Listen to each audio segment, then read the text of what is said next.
Ever wonder how a law actually gets made in Utah and who can develop the exact language? It starts with you, asking, how can I improve my community? Legislators take those ideas to the Capitol and give it to drafting attorneys who draft the legal text.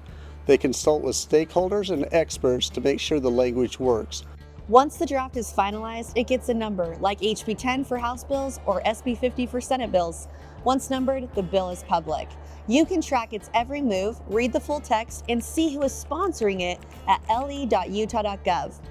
Before a bill can be heard, independent economists attach a fiscal note. This tells the public if the law costs taxpayers money or if it's non-fiscal, meaning it changes a rule or policy without a price tag. Next is the Rules Committee. They decide which specialized committee should hear the bill, like education or transportation.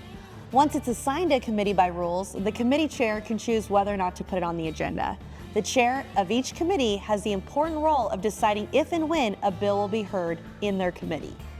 Once the bill has been put on the agenda, it's given a public hearing. This is the most important part.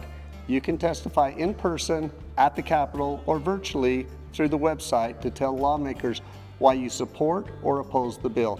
At le.utah.gov, you can view committee agendas, watch live streams of meetings, and even participate virtually by clicking the Join Meeting button. To give public comment online, you'll have to introduce yourself and have your camera on.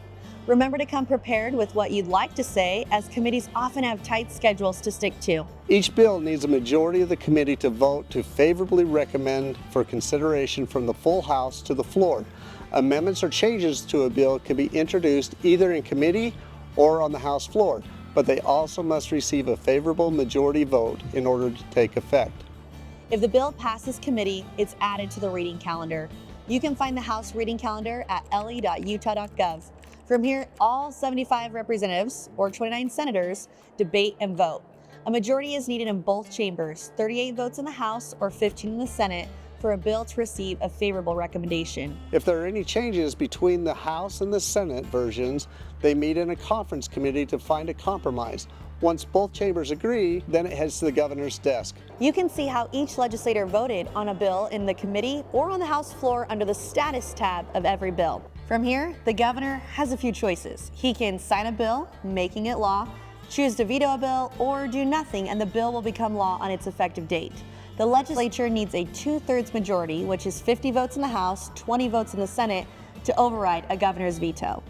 Once signed, that original idea becomes a Utah law. Your voice is the most important part of this machine. Get involved. Find your legislator and follow the session in real time at le.utah.gov.